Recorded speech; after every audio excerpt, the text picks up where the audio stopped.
Hi guys, নমস্কার। আর বেশি কথা না বলে আসল কথায় চইলা যায়। আমরা যাচ্ছি 300 ফিটে, আর আমি ফার্স্ট টাইম রিক্সা দিয়ে যাইতেছি। আমি অলওয়েজ গাড়ি বা বাইক দিয়ে গেছি।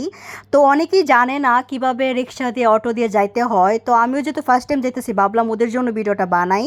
তো আমার বাসা যেহেতু কাছে, মানে যমুনার সামনে, যমুনার পিছনের সামনে। তো এখান থেকে আমি রিক্সা নিয়ে নিয়েছি 20 রুটের জন্য। ডিরেক্ট রিক্সা যায় না। তো যারা দূর থেকে আসবেন তারা বাস দিয়ে আইসা 20 রুটে নেমে যাবেন। আর 20 রুট থেকে আসার পরে এখানে অনেকগুলো রিক্সা পাওয়া যাবেন, ঠিক আছে? কাউকে জিজ্ঞাসা করবেন যে 300 ফিটের রিক্সাগুলো কোথায় পাওয়া যায়। যদি 20 রুটে আসার পর রিক্সাগুলো না পান, তাহলে এখানে দেখবেন যে অনেকগুলো রিক্সা 20 রুটে আছে, ঠিক আছে?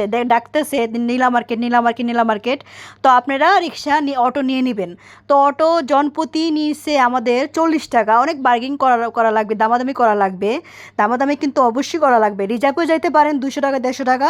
মানে এটা, মানে এক এক সময় এক একটা ওরা বলবে, ঠিক আছে? আপনারা কিন্তু 40 টাকা জনপ্রতি নেবেন বা 50 টাকা, এর বেশি কিন্তু বাড়াবেন না, ঠিক আছে? জনপ্রতি 40 টাকা আমাদের সাথে নিছে, আমাদের কাছ থেকে নিছে। আর রিজার্ভে বলছে 200 টাকা। তো আপনারা এরকম, মানে এটা আসলে আপনাদের উপর ডিপেন্ড করে। 40 টাকা জনপ্রতি নিতে পারে, আর না হলে রিজার্ভে যাইতে আসতে পারেন, ঠিক আছে? আরেকটা কথা, মানে ওরা কিন্তু ব্রিজে নামাই দিতে পারে আপনাদেরকে। তো আপনারা কিন্তু বলবেন না, একদম ভিতরে নীলা মার্কেটের সামনে নামাই দেন।